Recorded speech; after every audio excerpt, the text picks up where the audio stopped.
And I would like to get your thought as regards to, the 15.57 trillion of the total expenditure. How does the budget proposal address, the issue of debt servicing, which accounts for that particular amount? And of course, what are the key drivers of economic growth in the 2026 budget, and how would they be measured?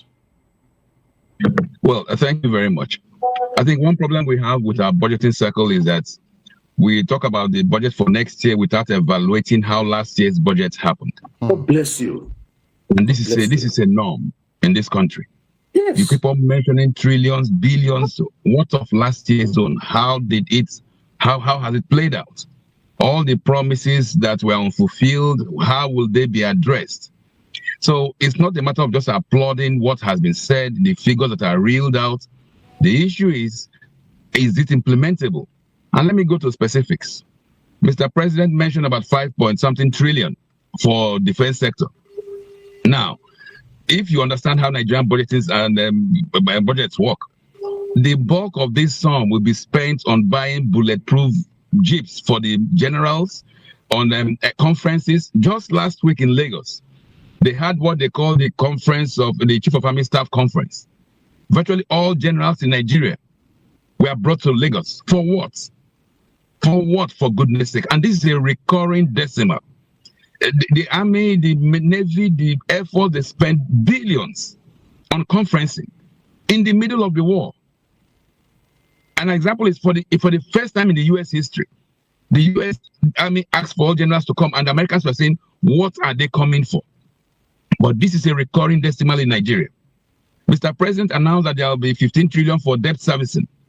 Most of it are fictitious debts that have not, in fact, that useful thing. And you are devoting a sizable portion of the budget for servicing of such debts. A more painful aspect is what is said to be from the income, the revenue. Now, revenue of over 34 trillion. When you realize that most companies are folded up in Nigeria, the multinationals, they are folding up and packing away. Where will these taxes come from? It is from the phone bills, the VAT that you and I are made to pay. So he is actually bleeding Nigerians. The little blood in us is what is making that 34 trillion. And people are clapping. The thing is, I don't even think those in the National Assembly know what they were clapping for.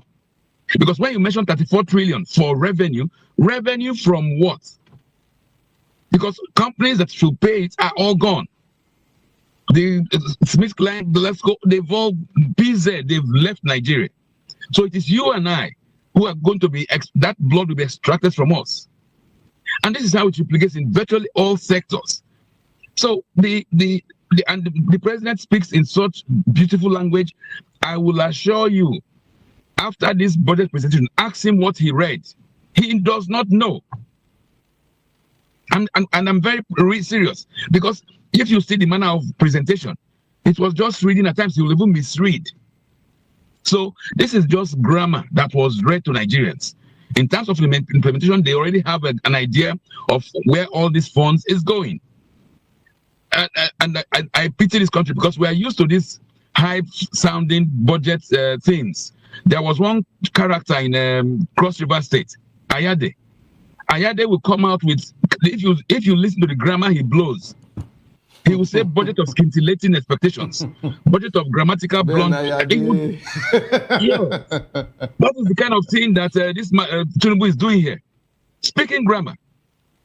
But at the end of the day, one of the take-homes that the world took away is not all those all those figures, because they are just neither here nor there. Is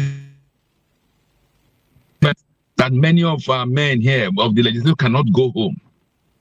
So all the crap he's talking, all the budget he was mentioning, if your legislature cannot go home, is it the investors that will leave their own safe countries and come here? One other issue that was very, very topical in this budget was when he mentioned that there will be 26 trillion for capital expenditures. My dear, when you realize that just one coastal road was announced for 15 trillion without any due process, Virtually the day he came into office, within 1 or 2 months, he announced a coastal road without environmental impact assessment, without bidding. So 26 trillion for capital expenditure amounts to zero in this government, because whoever will pocket his own has already arranged for how he will pocket it. One of the people that will smile most from this budget is the new Minister of Defense, Chris Musa. He now has 5-point-something trillion to play with. So his families, everybody around him will start planning contract, budget, and the boys in the field, the soldiers who are protecting you and I, the policemen who are supposed to be guarding us, will still be paid peanuts. Salaries that can't take them home. Salaries that force them to extort from us.